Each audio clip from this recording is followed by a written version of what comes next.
وأنا لمسنا السماء فوجدناها ملئت حرسا شديدا وشهبا وأنه تعالى جد ربنا ما اتخذ صاحبة ولا ولدا.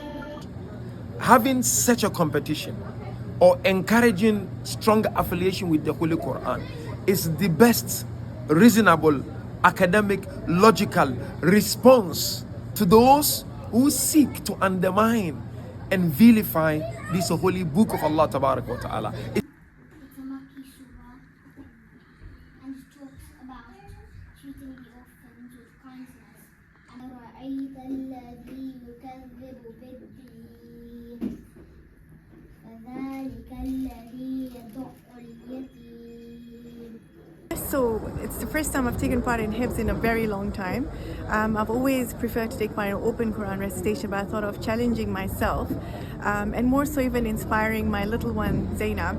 I wanted her to see that, mommy can do this and mommy, recites the Quran and mommy does a bit of her research. And this time I really loved it because there was a little bit of a brief description of the surah that you had to talk about. So that encouraged us to look at the meaning and to reflect on the meaning as well, which was very beneficial.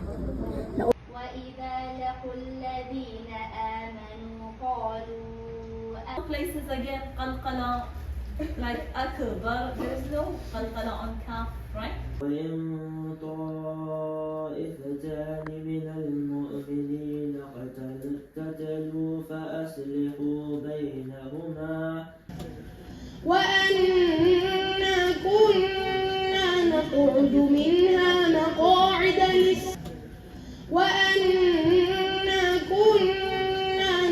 My mom and both my grandparents, both my grandmothers, they put the love of Quran in me.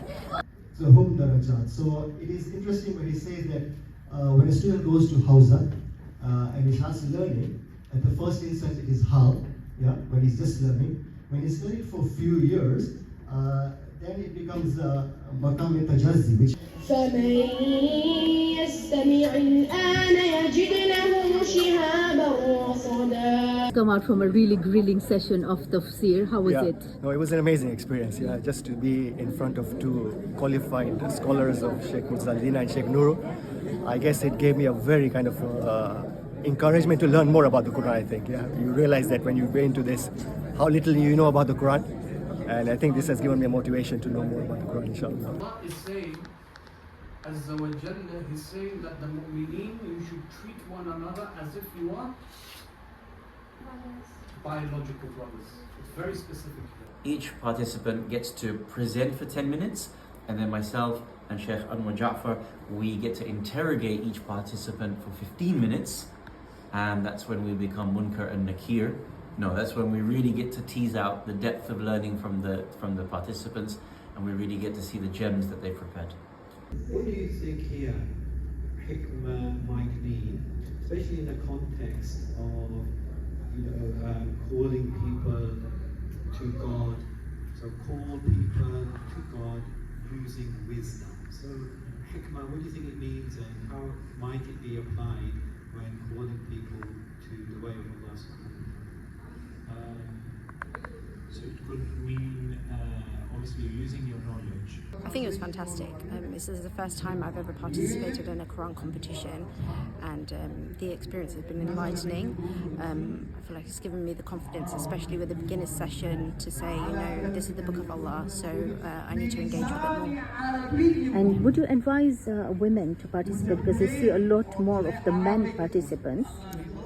I think as women we always tend to put ourselves second or third or fourth. There's always something going on in our lives. We prioritize our children, housework and everything, and we tend to forget about ourselves, and also self-confidence sometimes can be an issue. I think it's just a reminder, and I would definitely encourage people to participate, because we all have a duty to work on ourselves and to broaden our horizons and to deepen our knowledge.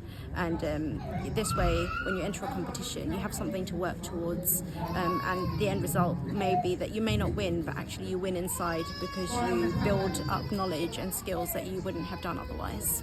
Criteria we used were understanding, a general understanding of the verse, supporting evidence. So are they cross-referencing with other verses? Are they using a hadith, bringing in perhaps opinions of experts in the Arabic language, and then also intellectual reasoning.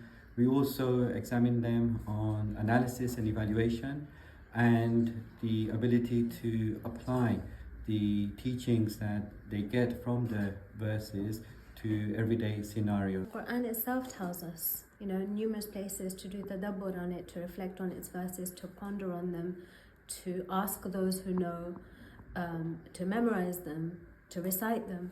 So it's the Quran's own directives that point us in the direction of this multifaceted approach towards the Quran, right? That we're not just supposed to recite them, we're not just supposed to memorize them, but to take the multifaceted approach. And that's the beautiful thing about this competition. And this year they even added on art, which I thought was wonderful. ولن نشرك بربنا أحدا وتعالى جد ربنا ما اتخذ صاحبة ولا أحدا. It's such a humbling experience, and you feel so grounded that you're surrounded with the treasures of Quran. For Quran is our lifeline, and seeing little children, parents, moms and dads, and everyone so connected. وأنه كان يقول سفيهنا على الله شططا. So with the tafsir, it requires a lot of effort and reading. With that, inshallah, it works. And I know in our communities we have different groups who are meeting once a week. These are very, very important. So that's another tip. You have a group of people, friends, say once a week, once in 2 weeks, you come together, say you take Tafsir Namuna, for example, or you take Tafsir Al-Amthal Fatullah Makarim, for example, or you take Tafsir Mizan, for example. You say, okay, this next week or next month, we're going to look at this chapter. Everybody try to read it, let's meet together, let's discuss.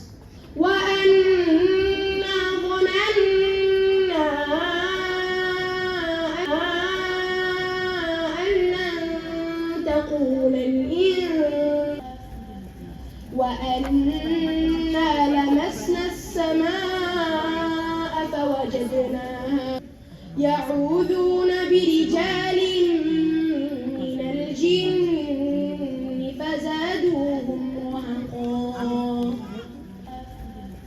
وأنا لمسنا السماء فوجدناها ملئت حرسا شديدا وشربا. Every year is a great event, and it's only great because you see the quality of the participants, what they learn, what they do, and how they present themselves, whether it be in hifz or the recitation or tafsir. This year specifically, we have added 2 extra developments to the competition. One is representing the Quran through an art form, and we found almost 40 odd art presentations, different styles, different approaches, and some of the discussions on why a student has written, or student, I say student, but a participant has written or drawn or done that type of artwork was just inspiring. And the other part was, as part of the hifz, obviously the participants have to memorize the surah. So this year we gave them more marks if they could memorize the surah and give a summary. And we all think the core team really felt that it's important that not only do we memorize the surahs, but we understand what we're memorizing. And this is 5 years in running, and the aim really behind this competition is to take the love of Quran of the members of our community to the next level. And I will say, Alhamdulillah, we have achieved this. Today, through the blessings of this competition, we have people who are really inclined to the understanding of the Holy Quran, and they are putting a lot of effort. This year, I've seen people coming discussing Quran from the linguistic perspective, from the grammatical perspective, which we've never seen it before. And we have kids, Alhamdulillah, in our community, through the blessings of this Quran competition. They've memorized more than 30 paras, and the aim is to memorize the entire Quran, which I can confidently say they are on their way achieving that. Some also, alhamdulillah, through the blessings of this competition, they've improved their recitation of the Holy Quran, thereby applying and implementing the rules of reciting the Holy Quran. So alhamdulillah, in short, what this competition has achieved is that we managed to enhance people's relationship with the Holy Quran. The plan is to see almost all our jama'at having their internal Quran competitions, so that the winners will meet at a particular venue, be it Birmingham, be it London, either Stanmore or Hyderabad or Leicester or Peterborough or Paris, for the finale. That is the aim. Alhamdulillah, Hyderabad started last year, and inshallah this year. Next year, they will be having another Quran competition. Leicester have done it 2 times, and inshallah, they will be doing it this year. Birmingham, this is the 5th time. Our aim is to go to the other Jamaat slowly but surely, but I think inshallah, we will achieve this to ensure that all our Jamaat are having their internal Quran competition, so that the cream, la cream, will come for finale, inshallah.